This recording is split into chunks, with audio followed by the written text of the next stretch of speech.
Ça fait combien de vidéos que tu regardes sur le business? Combien de vidéos très précises sur la technique? Comment être un meilleur marketeur? Comment être un meilleur vendeur? Comment faire l'offre parfaite? Comment choisir la bonne niche? Comment faire des bons tunnels de vente? Comment faire des bons emails? Comment faire un bon Instagram? Ça finit quand? Tu n'as pas un manque de compétences. Ce n'est pas un manque de compétences qui te manque pour aller à 5, mais déjà à 3, à 5 ou à 10 cas par mois. C'est un manque de niveau de conscience. C'est l'aspect spirituel. Pourquoi je te dis ça? Parce que je le sais, parce que j'ai pris des dizaines d'appels avec des potentiels clients et avec des clients qui, comme toi et comme le mois d'avant, sont bloqués par un manque au niveau énergétique, au niveau spirituel, au niveau de la conscience, okay, au niveau de la clarté mentale, au niveau de tout ce qui relève de la source, l'être spirituel qu'on est. Parce que oui, on est des êtres spirituels. On n'est pas nos corps, okay, on n'est pas notre mental, on n'est pas notre ego. Là, c'est Yann Joubert qui parle, mais est-ce que je suis Yann Joubert ou est-ce que je suis le petit truc derrière, l'observateur? On n'est pas nos pensées. Qu'est-ce qu'on est alors? On est une source, on est un être spirituel derrière tout ça. Et les personnes qui ne travaillent pas sur ça et qui travaillent uniquement sur leur business, sur leurs compétences, sont des personnes qui travaillent sur la main et qui oublient de travailler sur la source de tout, c'est-à-dire le bras. Et du coup, tu peux avoir une main qui est absolument magnifique. Si tu n'as pas travaillé le bras et la source qui permet de faire exister la main, pour la métaphore, ben en fait, la main n'existera pas. Ton business n'existera pas si toi, tu n'es pas la personne en capacité de mettre ton business à exécution. Et donc, il y a énormément d'aspects à travailler au-delà de la technique. Bien sûr, parfois, tu as des manques techniques. Tu veux lancer des pubs. Bah, tu ne vas pas apprendre en 2 secondes, c'est compliqué les pubs, il faut comprendre tous les mécanismes. Pareil pour le contenu, les appels de vente. Forme-toi sur la technique, bien sûr. Mais il y a de grandes chances, si tu regardes cette vidéo, que tu sois comme 99% des entrepreneurs dans la sphère actuelle de l'entrepreneuriat. C'est-à-dire un entrepreneur qui a trop de connaissances et pas assez de conscience. Dans cette courte vidéo, je vais donner les trucs qui m'ont permis, moi personnellement, d'aller chercher les 15 cas par mois et d'augmenter grandement mon niveau de conscience pour devenir enfin un entrepreneur qui peut mettre en exergue toutes ces connaissances, toutes ces compétences techniques de manière fluide dans le flow de la vie et tout en appréciant le processus. Parce qu'il y a de grandes chances que si tu sois tombé sur ma chaîne, bah, comme moi, tu n'as pas juste envie du résultat, tu n'as pas juste envie d'être riche. Tu as envie d'être riche en aimant le processus, en passant du temps avec tes proches, en étant dans le moment présent. Tu as peut-être lu du Eckhart Tolle, Le pouvoir du moment présent par exemple, qui est un immense livre, qui est juste incroyable, je te le conseille si tu ne l'as jamais lu, comment le maintenant sur Amazon. Bref, il y a de grandes chances que tu aies envie, comme moi, d'aimer le processus. Et bah pour ça, plus pour le résultat, travailler ton niveau de conscience, c'est la clé. Je vais te donner une liste d'habitudes clés que j'ai mis en place et qui m'a permis de faire le vrai deep work sur la source, sur mon être spirituel et donc, derrière, de faire fleurir mon business avec beaucoup plus de facilité. J'ai beaucoup lu. J'ai lu du Eckhart Tolle, Pouvoir du moment présent, Nouvelle Terre. J'ai lu du Neil Donald Walsch, je te conseille vraiment, Communion avec Dieu, Conversation avec Dieu, Amitié avec Dieu, je ne l'ai pas lu, mais je sais qu'il est très bien. Et j'ai lu, qu'est-ce que j'ai pu lire d'autre? Pas mal d'autres livres, mais c'est vraiment eux qui m'ont le plus marqué. C'est eux que j'ai relus et relus et relus. Je n'ai pas lu des centaines de livres. J'ai lu Krishnamurti, Cette lumière en nous. Et voilà, sinon, c'est les livres que j'ai lus, mais je les ai lus plusieurs fois et du coup, ça m'a permis de développer un certain niveau de conscience. Un truc que j'ai fait aussi, parce que si tu fais que absorber de l'information sans jamais trier celle que tu as toi dans ton crâne, ça ne marche pas. J'ai énormément écrit. J'en parle 10 000 fois, mais quand je dis 10 000 fois, c'est 10 000 fois par vidéo. Genre, je crois sur mes 5 dernières vidéos, je le dis à chaque fois et je monte ce carnet à chaque fois. Écris. Mais tous les jours, absolument tous les jours. C'est ta priorité. Il y a des trucs dans ta tête qui ne sont pas clarifiés. On vit dans un monde, dans une ère où il y a une surconsommation qui est absolument immense. Tu vois, tu consommes du contenu matin, midi, soir, au point que quand tu es seul, tu manges devant une vidéo. Tu ne manges plus jamais dans le silence. Okay, il faut que tu apprennes à retranscrire cette information de manière claire. Même pour ton business, fais de l'écriture, pas forcément sur tes peurs, tes émotions, etc. Fais pas forcément que de l'introspection. Écris aussi sur ton business.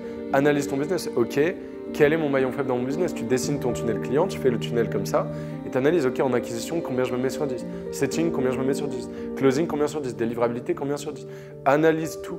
Mais écrire, c'est une clé pour ton niveau de conscience et surtout pour ta clarté mentale. Moi, c'est comme ça que je suis passé de 3 cas par mois à 6 cas par mois quand j'étais en coaching sportif à l'époque, en novembre dernier.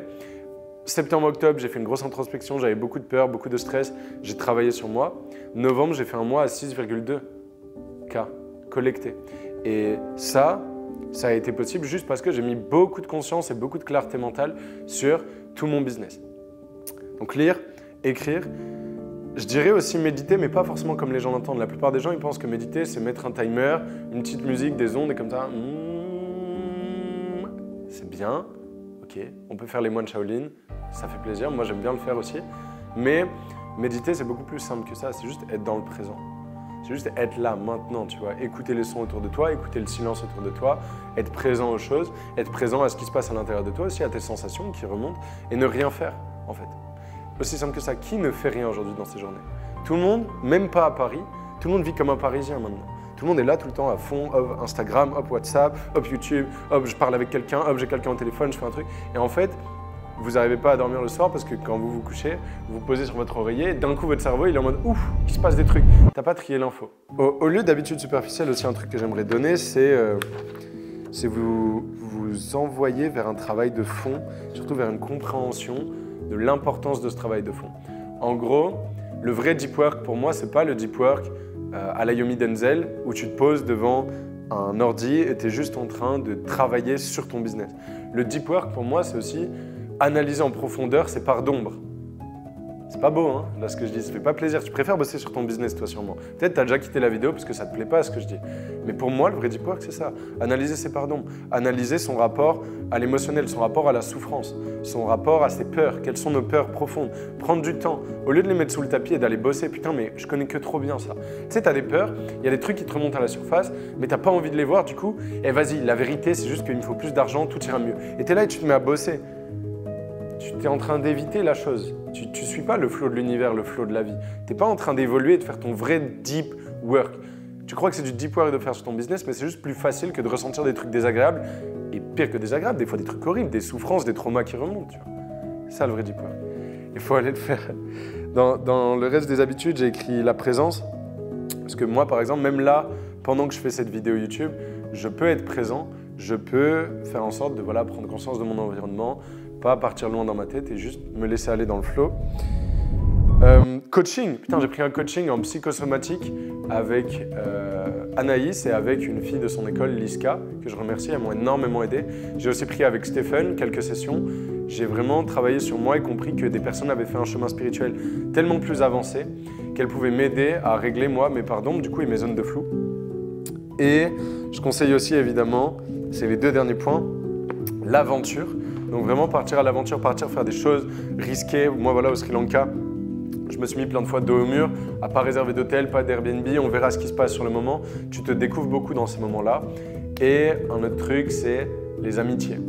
Essayer de t'entourer de gens qui vibrent haut, qui ont à te transmettre sur tous ces plans-là. Par exemple, Fabien derrière la caméra, voilà, c'est un vrai ami avec qui hier j'ai eu 2 heures de discussion très profonde qui m'ont beaucoup fait évoluer sur mon rapport à la souffrance, mon rapport à mes parts d'ombre.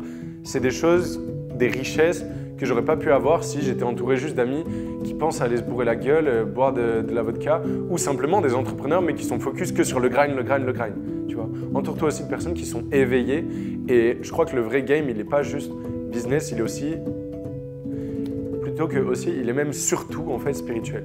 Le vrai game, c'est s'éveiller, c'est se libérer de ses pulsions animales, de ses peurs, de sa souffrance, transmuter en tout cas son rapport à la souffrance. Je ne suis pas sûr qu'on peut s'en libérer complètement. Et c'est une question de mots de toute façon. Mais bref, le vrai game, il est spirituel.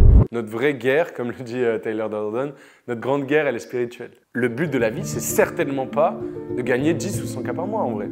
On s'en bat les steaks. Moi, je suis le premier à vouloir être libre. Mais la vraie liberté, je crois que c'est spirituel. Il faut travailler dessus. Et de travailler sur ça, et ça va être la conclusion de cette vidéo, travailler sur le spirituel, ça va vous permettre, avec flow, de faire évoluer votre business et de par conséquent, faire augmenter votre patrimoine et vous rendre libre sur le plan financier. Être la personne qui énergétiquement, du coup, est capable d'accomplir son plan business. Parce que tout le monde a un plan business et un bon plan business en général. La question, c'est qui est capable de l'exécuter dans le temps parce qu'il a une énergie, parce qu'il a une âme, un esprit, un corps qui sont profondément en paix, en harmonie et alignés et qui du coup lui permet d'accomplir ce plan-là et de mettre en exergue ses compétences et ses connaissances. Travaille la source. Il n'y a que ça qui compte. C'était Yann Joubert. Abonne-toi si tu as aimé la vidéo.